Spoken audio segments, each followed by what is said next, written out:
आप देख रहे हैं लाइव टाइम्स, आपके साथ में हूं वंदना स्टोरी। खबरों की शुरुआत करेंगे ऑपरेशन सिंदूर की सफलता के बाद। प्रधानमंत्री नरेंद्र मोदी पहली बार बिहार के दौरे पर पहुंचे। अपने 2 दिवसीय दौरे में पीएम ने सूबे के को बहुत कुछ दिया, विकास को लेकर कई सौगातें दी, लेकिन सबसे खास रहा रोहतास जिले के काराकाट में चुनावी रैली में पीएम मोदी ने शाहाबाद की धरती को नमन किया और कहा कि मैंने पहलगाम आतंकी हमले के बाद मधुबनी की धरती पर जो संकल्प लिया था उसे पूरा करने के बाद ही आपके पास आया हूं। देखिए रिपोर्ट। भाई बहन, आप सभी के प्रणाम।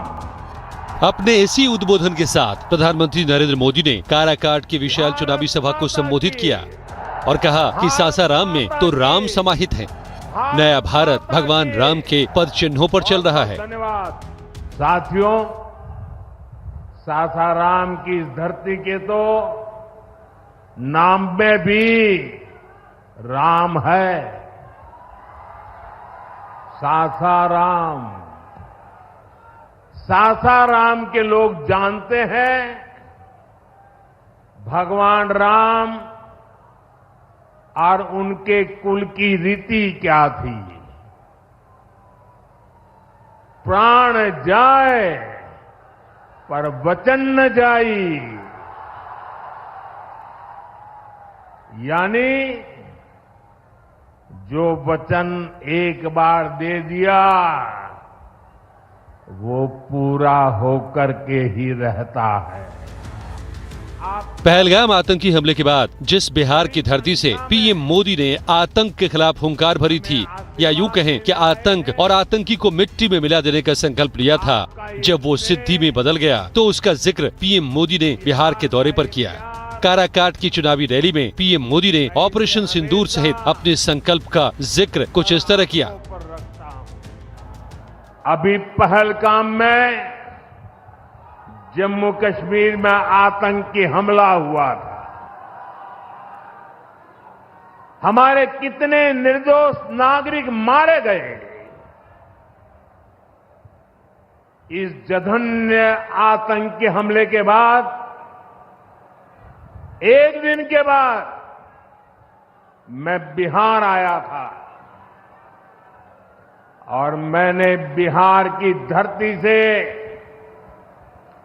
देश को वादा किया था, वचन दिया था, बिहार की धरती पर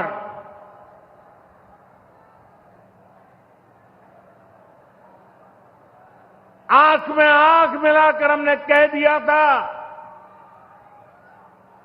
आतंक के आकाओं के ठिकानों को मिट्टी में मिला दिया जाएगा। आज जब मैं बिहार आया हूं तो अपने वचन पूरा करने के बाद आया हूं। काराकाट की रैली में पीएम मोदी ने बीएसएफ के शहीद सब इंस्पेक्टर मोहम्मद इम्तियाज को न सिर्फ याद किया बल्कि चुनावी मंच से ही नमन भी किया। हमारी सीमाओं पर तैनात बीएसएफ के जाबाज सुरक्षा की अभेद चट्टान है। मां भारती की रक्षा हमारे बीएसएफ के जवानों के लिए सर्वोपरि है और यही मातृभूमि के सेवा का पवित्र कर्तव्य निभाते हुए 10 मई को सीमा पर बीएसएफ सब इंस्पेक्टर इम्तियाज शहीद हो गए थे। मैं बिहार के इस वीर बेटे को आदरपूर्वक श्रद्धांजलि देता हूं। विपक्षी दल आरजेडी ने पीएम मोदी के विक्रमगंज की चुनावी रैली पर तंज कसा और कहा कि बीजेपी ऑपरेशन सिंदूर पर राजनीति कर रही है। दूसरी तरफ 20 साल से बिहार के सत्ता पर काबिज जेडीयू ने पीएम मोदी की तारीफ में कसीदे पढ़े। अरे आदरणीय प्रधानमंत्री जी बिहार आकर के बिहार के बारे में कुछ बोल ही नहीं पा रहे हैं कि बिहार क्यों पिछड़ा है, बिहार क्यों पलायन हो रहा है, बिहार में क्यों बेरोजगारी है, गरीबी है। क्यों भ्रष्टाचार है, क्यों अपराध है, इस सब पर नहीं बोल रहे। तो सिंदूर के नाम पर सियासत करके सत्ता पाना चाहते हैं, ये संभव नहीं है। कांग्रेस और राजद ने मिलकर बिहार को लूटा, बिहार पर जंगल राज थोपा। उनके शासन में बिहार विकास से कोसों दूर था। गरीबों का भी पलायन बिहार से हो रहा था। पलायन को गरीब मजबूर हो रहे थे। आज एनडीए के शासनकाल में बिहार में सुरक्षा, विकास और समृद्धि है।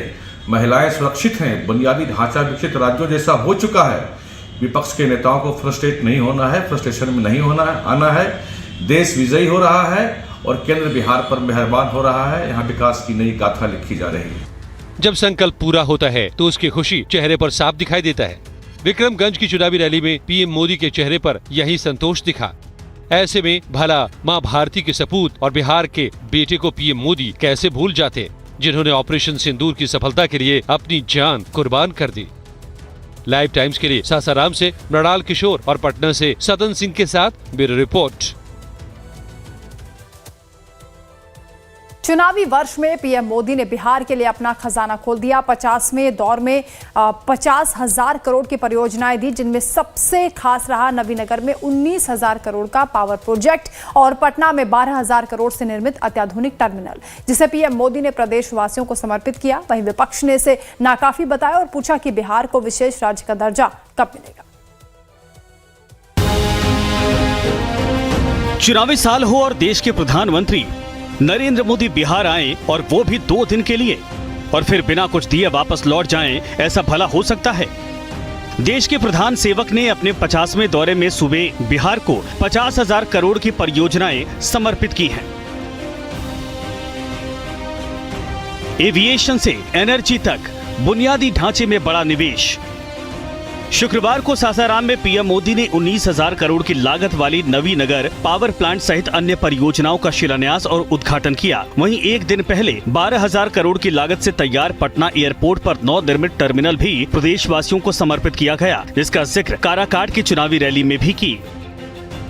साथियों, कभी बिहार में एक ही एयरपोर्ट था, पटना। आज दरभंगा एयरपोर्ट भी शुरू हो गया है। अब यहां से दिल्ली, मुंबई, बेंगलुरु जैसे शहरों की फ्लाइट मिलती है। बिहार के लोगों की लंबे समय से मांग थी कि पटना एयरपोर्ट के टर्मिनल को आधुनिक बनाया जाए। अब ये मांग भी पूरी हो गई है। ऊर्जा के क्षेत्र में आत्मनिर्भरता की ओर कदम।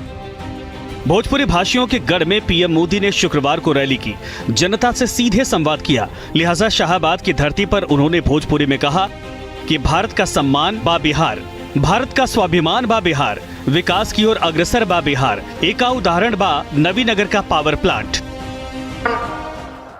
1320 मेगावाट के जवाहरपुर पावर प्लांट, 660 मेगावाट के ओबरासी पावर प्लांट, 660 मेगावाट के खुर्जा पावर प्लांट का लोकार्पण हुआ है।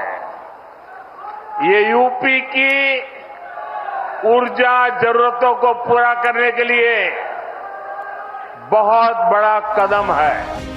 एक्सप्रेस वे और पुल से कनेक्टिविटी को मिलेगी रफ्तार।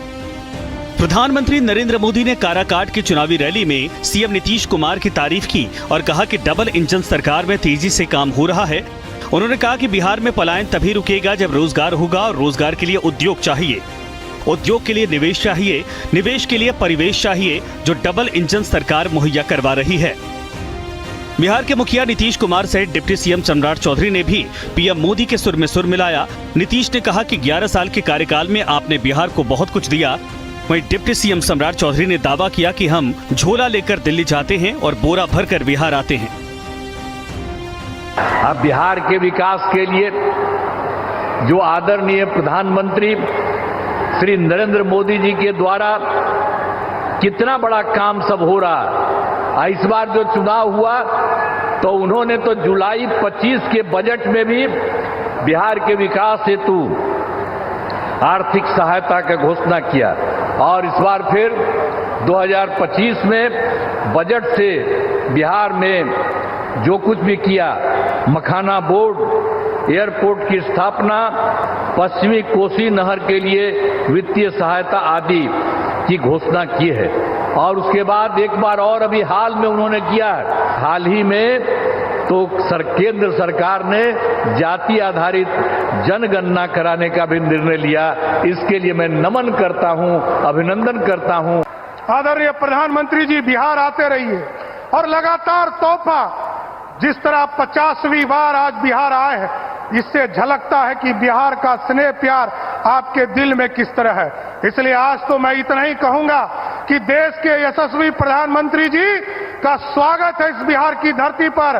और जिस तरह आप लगातार, जब मैं दिल्ली जाता हूं साथियों वित्त मंत्री की हैसियत से, तो मैं जब झोला लेकर जाता हूं तो भारत सरकार हमें बोरा में भरकर पैसा बिहार को देने का काम कर रही है। अब एक नजर बिहार को मिले नजराने पर। पीएम मोदी ने 50वीं यात्रा पर दी 50,000 करोड़ रुपए की विकास परियोजनाएं। पटना में जेपी इंटरनेशनल एयरपोर्ट पर 12,000 करोड़ रुपए से निर्मित नया टर्मिनल का लोकार्पण किया। वहीं औरंगाबाद के नबीनगर में सुपर थर्मल पावर प्लांट की नींव रखी, जिसकी अनुमानित लागत 29,947 करोड़ रुपए। इस संयंत्र से बिहार को 1500 मेगावाट बिजली की आपूर्ति होगी। वहीं पीएम ने पटना सासाराम ग्रीनफील्ड एक्सप्रेसवे की भी नींव रखी, जिसकी अनुमानित लागत 3,712 करोड़ रुपए है। बक्सर और यूपी के भरौली के बीच गंगा नदी पर बनने वाले 3.2 किलोमीटर लंबे 3 लेन के पुल का भी शिलान्यास किया, जिसकी लागत 368 करोड़ रुपए है। आपने आज उन्हीं योजनाओं का फिर से शिलान्यास किया जिनका आप 24 के बजट से लेके अब तक 20 बार कर चुके हैं। एक एक गिनवा के रख दूंगा।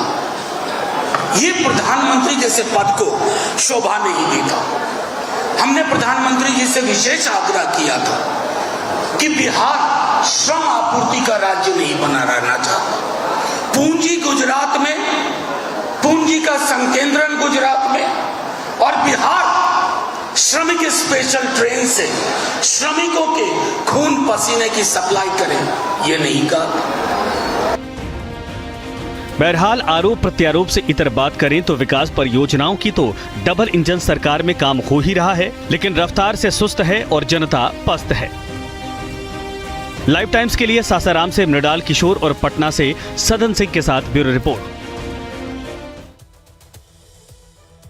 सासाराम की धरती से पीएम मोदी ने न सिर्फ डबल इंजन सरकार की तारीफ की, बल्कि महागठबंधन पर जमकर प्रहार भी किया। काराकाट की रैली में पीएम मोदी ने एक साथ कांग्रेस आरजेडी पर हमला बोला और कहा कि एक ने बिहार को 40 साल के शासन में सिर्फ और सिर्फ पलायन दिया, तो दूसरे ने सिर्फ और सिर्फ जंगल राज दिया।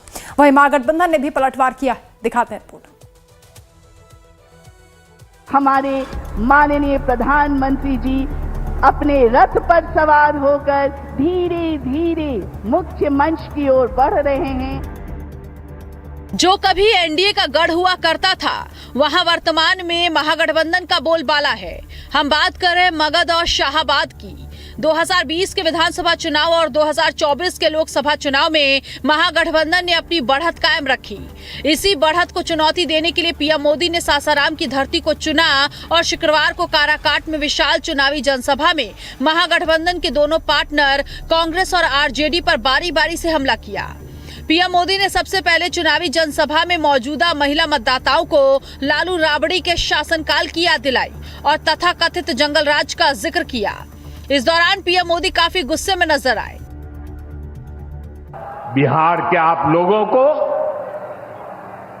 जंगल राज वालों के झूठ और धोखे, उससे आगे भी सावधान रहना बहुत जरूरी है। पीएम मोदी के वार पर आरजेडी सहित नेता प्रतिपक्ष तेजस्वी यादव ने पलटवार किया और एक्स पर लिखा, प्रधानमंत्री जी केवल चुनावी वर्ष में बिहार का दौरा कर 2015 से चलती आ रही परियोजनाओं एवं घोषणाओं का अनेकों बार शिलान्यास और उद्घाटन कर उसी को बारंबार दोहराते रहते हैं। 2015 से यही सिलसिला चलता रहा है। 2015 से यही सिलसिला चलता आ रहा है। प्रधानमंत्री जी, ये बिहार है। बिहारी इस तरह के झांसे में नहीं आते। वो अच्छे से जानते हैं कि कौन कितना झूठ बोल रहा है। गुजरात में काम करते खून पसीना बहाते हैं, वहाँ जितना राशि देते हैं उसका 90% बिहार को दे दीजिए। तब ना बिहार में आया तो कुछ सार्थक होगा। खाली वोट लेने के लिए आइएगा तो बिहार के आवाम आप समझ चुकी है, अब वोट देने के लिए तैयार नहीं है। विकसित बिहार की कल्पना तेजस्वी जी के नेतृत्व में जो बीड़ा लोगों ने उठाया उसी दिशा में जाएगा। अब जितना आना है आप आइए, आपका सम्मान। वहीं बिहार में नौकरी दो पलायन रोको यात्रा निकालने वाली कांग्रेस पर भी पीएम मोदी ने सासाराम के विक्रमगंज में जमकर प्रहार किया। उन्होंने कहा कि 40 साल तक बिहार में एक छत्र राज करने वाली कांग्रेस कहती है पलायन रोको नौकरी दो। जिसने पलायन के लिए बिहारियों को मजबूर किया वही पलायन रोकने की बात कह रही है। साथियों, जिन लोगों ने बिहार को सबसे ज्यादा ठगा, जिनके दौर में बिहार के गरीब और वंचित तबके को बिहार छोड़कर जाना पड़ा, आज वही लोग सत्ता पाने के लिए सामाजिक न्याय का झूठ बोल रहे हैं। पीएम मोदी के हमले का जवाब तो लाजमी था, लिहाजा महागठबंधन ने राजधानी पटना में प्रेस कॉन्फ्रेंस की और डबल इंजन सरकार की पोल खोली। कैसे, आप खुद सुनिए। पहलगाम की पीड़ा इस देश के कण कण की, जर्रे जर्रे की पीड़ा हो गई। क्या हिंदू, क्या मुसलमान, क्या सिख, क्या ईसाई, हर नागरिक उसको अपनी पीड़ा समझता था। बिहार ही नहीं, पूरा देश हम की भाषा बोलने लगा। ये हमारे साथ नाइंसाफी हुई है। प्रधानमंत्री जी, आप मैं मेरा मुझको की जुबान बोलने लगते हैं। इतनी आत्ममुग्धता इस कद के लिए और इस पद के लिए उचित नहीं। महागठबंधन का दावा है कि पीएम मोदी का पटना का रोड शो फ्लॉप रहा तो सासाराम में भी ऐतिहासिक रैली का दावा करने वाली बीजेपी की पोल खुल गई है। वहीं एनडीए ने पीएम मोदी के रोड शो सहित रैली को ऐतिहासिक करार दिया। कौन सच्चा है कौन झूठा है वो तो पब्लिक ही जाने, जो सब जानती है। लाइव टाइम्स के लिए सासाराम से मृणाल किशोर और पटना से सदन सिंह के साथ ब्यूरो रिपोर्ट। वहीं पीएम मोदी के मिशन बिहार को सफल बनाने के लिए डबल इंजन सरकार ने एड़ी चोटी का जोर लगा दिया है। पटना में रोड शो से लेकर सासाराम में चुनावी रैली को ऐतिहासिक बनाने के लिए एनडीए के सभी घटक दलों ने अपनी पूरी ताकत झोंकी। अपनी 5वीं पारी के लिए सुशासन बाबू ने भी पीएम मोदी के लिए शाहाबाद की धरती को क्यों चुना है, इस रिपोर्ट में आपको बताएंगे।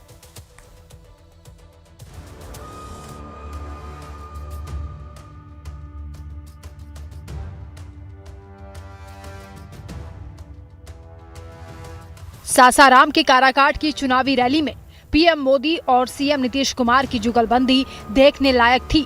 चुनावी रैली के मंच पर जिस तरह से सुशासन बाबू ने इशारों ही इशारों में पीएम मोदी का आभार जताया वो देखने लायक था। वहीं जो कमी रह गई थी वो चुनावी संबोधन में पूरी कर दी। इन योजनाओं के निर्माण से बिहार को काफी फायदा होगा। मैं इसके लिए उनका नमन करता हूं, अभिनंदन करता हूं कि आज जो काम करने वाले हैं उससे, इस योजना से के निर्माण से बिहार को काफी फायदा होगा। अब इसके लिए मैं आदरणीय प्रधानमंत्री जी का हृदय से धन्यवाद देता हूं।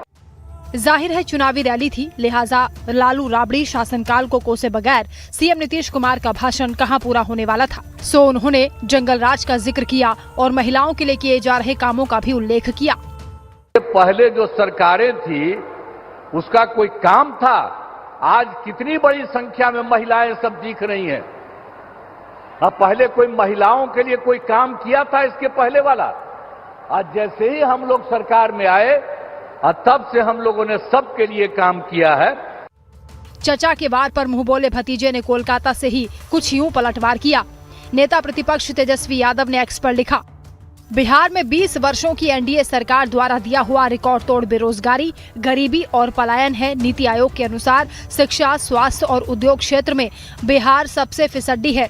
विधि व्यवस्था सबसे बदतर है। बिहार की प्रति व्यक्ति आय और प्रति व्यक्ति निवेश देश में सबसे कम है। विकास और प्रगति के अधिकांश मानकों में देश में बिहार सबसे नीचे है। लेकिन बिहार की 20 सालों की एनडीए सरकार और 11 वर्षों की केंद्र सरकार जनहित के इन ज्वलंत मुद्दों पर कभी चर्चा नहीं करती। सीएम के बाद बारी थी डिप्टी सीएम सम्राट चौधरी की। पीएम मोदी के चहेते डिप्टी सीएम ने डबल इंजन सरकार का गुणगान किया। साथ ही जनसभा में मौजूद लोगों को बताया कि पीएम मोदी ने बिहार को क्या क्या दिया है। आज देश के यशस्वी प्रधानमंत्री जी शाहबाद की इस पावन धरती पर आए हैं साथियों, और ये पहला मौका नहीं है साथियों। जब 2024 के चुनाव के बाद पहली बार बिहार आए प्रधानमंत्री जी, तो नालंदा आए और नालंदा का जो गौरवशाली इतिहास था उसको फिर से स्थापित करने का काम किसी ने किया, तो आदरणीय प्रधानमंत्री जी और आदरणीय मुख्यमंत्री जी ने किया साथ। वहीं जन स्वराज के संस्थापक प्रशांत किशोर ने डबल इंजन सरकार की पोल खोली और पीएम मोदी से कुछ सवाल भी पूछे। क्या है वो सवाल, आप खुद सुनिए। बिहार की जनता या देश की जनता ये समझती है कि मोदी जी जगह वहीं जाते हैं जहां चुनाव रहता है। इससे पहले महाराष्ट्र में चुनाव था तो मोदी जी महाराष्ट्र में दिख रहे थे, अभी बिहार में चुनाव है, बिहार में दिखेंगे। इसमें कोई दिक्कत नहीं है, लोकतंत्र है, सबको प्रचार करने का अधिकार है। दिक्कत दो बातों से है। पहली बात कि जब आप बिहार में आ रहे हैं, अपने दल का प्रचार करने आ रहे हैं, तो कृपा करके बिहार की गरीब जनता के पैसे से आकर प्रचार मत कीजिए। हम लोग को आप कुछ दे नहीं रहे हैं, तो बिहार की जनता का पैसा लेकर यहाँ पब्लिक मीटिंग क्यों कर रहे हैं।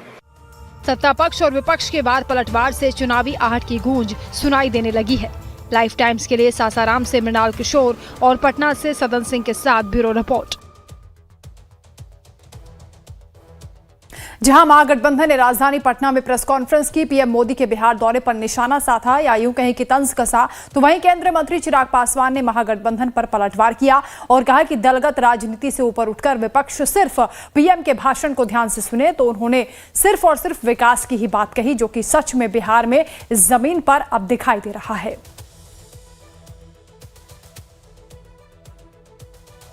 जब से बिहार में डबल इंजन की सरकार आई है, दरभंगा में एक और एम्स खोलने से लेके पटना के नए एयरपोर्ट टर्मिनल के उद्घाटन तक और हजारों करोड़ की योजनाएं अलग अलग सेक्टर में, आज भी लगभग 50,000 करोड़ की योजनाओं का शिलान्यास प्रधानमंत्री जी के द्वारा किया गया है। तो विपक्ष जितना समय भ्रमित करने और गुमराह करने में लगाता है, उतना समय अगर मेरे प्रधानमंत्री की बातों को ढंग से सुन ले तो उनको भी पता चलेगा कि बिहार में क्या नहीं था और अब क्या आ रहा है।